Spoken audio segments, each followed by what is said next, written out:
नमस्कार, मैं जितेंद्र चतुर्वेदी। बिहार में भाजपा चौंकाने जा रही है और ये यूं ही नहीं कहा जा रहा है, इसके कई सारे कारण दिखाई दे रहे हैं।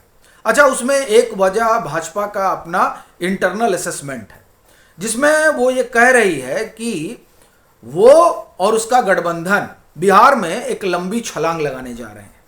तो वो कितनी लंबी हो रही है उसको भी थोड़ा समझेंगे और क्या कुछ उनके अपने इंटरनल असेसमेंट में है उसकी भी हम लोग चर्चा करेंगे। लेकिन पहले और जो कारण दिखाई दे रहे हैं उस पर एक बार की बात कर लेते हैं और शुरुआत करते हैं पावर स्टार पवन सिंह से, जिनकी अनबन थी भाजपा से। बीच में जब 2024 का लोकसभा चुनाव था तो उनको टिकट दिया गया बिहार से, फिर उनको पश्चिम बंगाल भेज दिया गया। उसके बाद से चीज़ें बिगड़ी और कहा गया कि अब रिश्तों में खटास आ गई है, लेकिन अब वो मिठास में बदल चुकी है। उपेंद्र कुशवाहा को एक माना जा रहा था कि वो बाधा होंगे, तो खैर उन्होंने भी जो है, आप एक तरह से कहें कि एक बड़े राजनेता की तरह खुले दिल से स्वागत किया और जो तमाम पीछे कटुता थी वो सब खत्म हो चुकी है। यानी पवन सिंह एक बार फिर आप कहें कि भाजपा के लिए बिहार में अभियान चलाएंगे, तो जाहिर सी बात है बड़े लोकप्रिय हैं, उसका एक असर पड़ेगा और ये असर वोटों में तब्दील होगा, इसमें भी नहीं लगता कि कोई दो राय है। तो एक तो ये आप कहें कि बड़ा कदम रहा, चूंकि चुनाव जब सर पर हो तो पहली चीज यही होती है कि सारे कील कांटे दुरुस्त किए जाएं, और उसमें बीजेपी महारथी है। तो जो एक कहें कि बड़ा हर्डल भी हो सकता था उसको उन्होंने दूर कर दिया कि कोई संशय रहे ही ना। दूसरा क्या हुआ कि अभी पीछे जब केंद्रीय गृह मंत्री अमित शाह गए हुए थे बिहार, तो उन्होंने बैठक की पार्टी के लोगों के साथ, और उस बैठक में उन्होंने क्या किया कि बिहार को 5 हिस्सों में बांटा और कहा कि ऐसा है कि आप अब कोशिश ये करिए कि जो 92,000 बूथ हैं उन बूथों में जहां हमको 20% 30% वोट मिल रहा है उसको आप 50% तक लेकर जाइए। और उन्होंने बाकायदे योजना बनाई कि किस तरीके से हमें जो सीटें महाराष्ट्र में हासिल की गई हैं इसी रणनीति पर कि सभी बूथों को बांटा गया और कहाँ हम कमजोर हैं और हमारा विरोधी वहाँ पर क्यों ज़्यादा ताकतवर है ये समझा गया और उसे कहा गया कि आप समझिए, और फिर जहां हमारे हारने की संभावना है उसे जीत में बदलिए, और जहां हम जीत रहे हैं उसे सुनिश्चित करिए कि मार्जिन बढ़े, और जहां हार जीत का मार्जिन कम है वहां मार्जिन बढ़ाइए। तो ये सारा संदेश जो है उन्होंने दे दिया अपने कार्यकर्ताओं को और कहा लग जाइए। तीसरी जो चीज दिखाई दे रही है वो है प्रधानमंत्री नरेंद्र मोदी, और आप कहिए कि बड़ा महत्वपूर्ण फैक्टर है पीएम का अपना फेस, क्योंकि जो तमाम सर्वे हैं वो बता रहे हैं कि 13 से 14% जो है आप ये कहें कि प्रभाव पीएम का है, उनके नाम पर 13 से 14% जो है वोट इधर उधर होता है। ये बड़ी चीज है अपने आप में। और फिर उसमें आप ये कहें कि जो योजना शुरू की गई जिसमें 75 लाख महिलाओं के खाते में 10 लाख रुपए गए, पहली किस्त जा चुकी है, दूसरी फिर जाएगी। ये स्कीम कितनी गेम चेंजर है, इसका उदाहरण झारखंड भी है, इसका उदाहरण मध्य प्रदेश भी है, इसका उदाहरण महाराष्ट्र भी है। तो ये सभी सूबे बता रहे हैं कि साहब वहां पर जो है स्कीमों ने क्या कमाल किया, तो वो यहां पर भी कमाल करेगी, इसमें कोई दो राय है नहीं। तीसरा, नीतीश कुमार खुद, तमाम कोशिशें हुई हैं लेकिन नीतीश कुमार की अपनी जो लोकप्रियता है वो कहीं जाने का नाम नहीं ले रही है।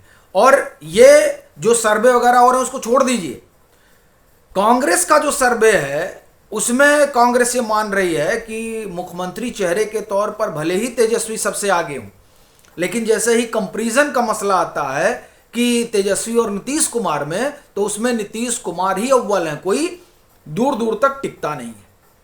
तो एक ये भी वजह है जिसके कारण कहा जा रहा है कि बीजेपी प्लस चौंका रहा है।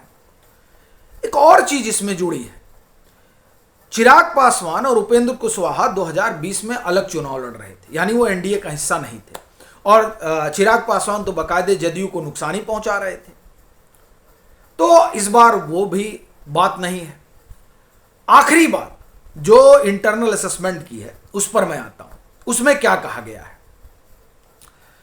देखिए, ये जो एसआईआर हुआ है ना, अब आप कहेंगे कि इंटरनल असेसमेंट का फिर एसआईआर पे आप आ गए, तो दरअसल जो मैं इंटरनल असेसमेंट आपको बताने जा रहा हूं उसका सीधा ताल्लुक एसआईआर से है।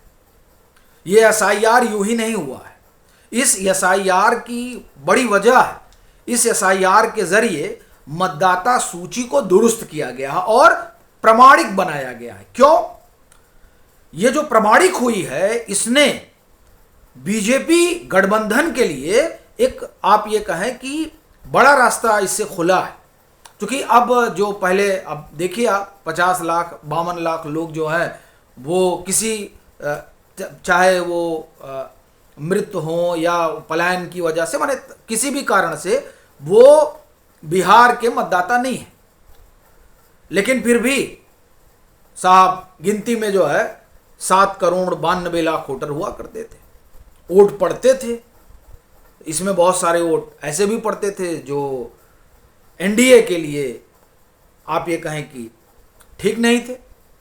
और ये मैं इसलिए कह रहा हूं चूंकि ये जो 50 लाख 55 लाख वोट कटे हैं, ये इनका अपना मानना है भाजपा का कि अगर ये एसआईआर 2020 में ही हुआ होता तो भाजपा 100 सीट के आसपास पाती। जी हां, अब ये बड़ी चीज है कि जब ये मान रहे हो, अच्छा 100 सीट वो इसलिए भी वो जो कह रहे हैं मैं उस लॉजिक से सहमत हूं, क्योंकि 2020 में भले ही चिराग पासवान ने एनडीए के खिलाफ, एनडीए खासतौर से मैं कहूं भाजपा के खिलाफ चीजें नहीं चलाई थी, लेकिन फिर भी उसका एक असर होता है और उसका असर हुआ।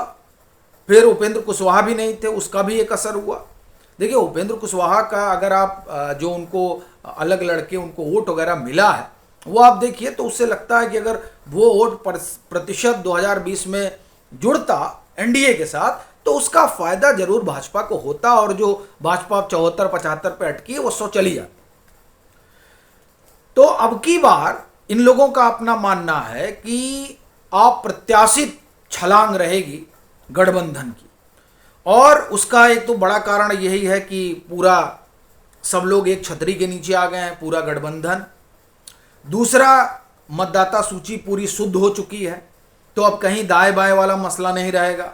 वो जो घुसपैठियों वाला मसला है कि उनका भी वोट आ जाता था, मिल जाता था, मतलब मतदाता सूची में रहता था, तो वो भी वो सब अब शुद्ध हो चुका है, बाहर हो गए हैं। तो इससे स्वाभाविक सी बात है कि एक वर्ग को नुकसान होगा ही होगा, क्योंकि जो उनका था क्या, जब आप नागरिक नहीं है तो आप मतदाता कैसे हो सकते हैं। तो ये जो एक खेल चल रहा था वो खेल गया। दूसरा, एनडीए एकजुट हुआ। तीसरा, जो ये महिलाओं वाला फैक्टर है वो। चौथा, आप एक तरह से कहें कि जिस तरीके से बूथों पर बाड़ेबंदी हो रही है कि हमें अपने वोटरों को कैसे लामबंद करना है, ये तमाम चीजें आप ये कहें कि उस इंटरनल असेसमेंट का एक तरह से कहें कि हिस्सा हैं। और पवन सिंह तो अभी आप ये कहें कि जुड़े हैं, इसलिए मैं नहीं कहूंगा कि वो इंटरनल असेसमेंट का हिस्सा है, लेकिन ये जरूर कहूंगा कि ये भाजपा गठबंधन के जहन में जरूर रहा होगा कि अगर पवन सिंह जुड़ जाते हैं और उपेंद्र कुशवाहा उसके लिए तैयार हो जाते हैं तो बिहार में चीजें और बेहतर हो जाएंगी। तो अगर हम इनके अपने इंटरनल असेसमेंट की बात करें तो ये मानकर चल रहे हैं कि 150 पौने 200 के आसपास ये लोग पहुंच सकते हैं, जिस तरह की परिस्थितियां केंद्रीय गृह मंत्री अमित शाह वहां रच रहे हैं और जो अपनी पीएम और नीतीश कुमार की लोकप्रियता है और उनके साथ जिस तरह से आधी आबादी की लामबंदी है, ये सारी चीजें मिलकर यही इशारा कर रही हैं कि वाकई में भाजपा प्लस बिहार में एक लंबी छलांग लगाने जा रहा है और बीजेपी इस बार बिहार में कुछ अप्रत्याशित नतीजे जो है वो देने जा रहा है। बाकी आपकी अपनी क्या राय है जरूर साझा करें। मतांतर से नहीं जुड़े हैं तो जुड़ें, वीडियो को लाइक करें और खूब शेयर करें।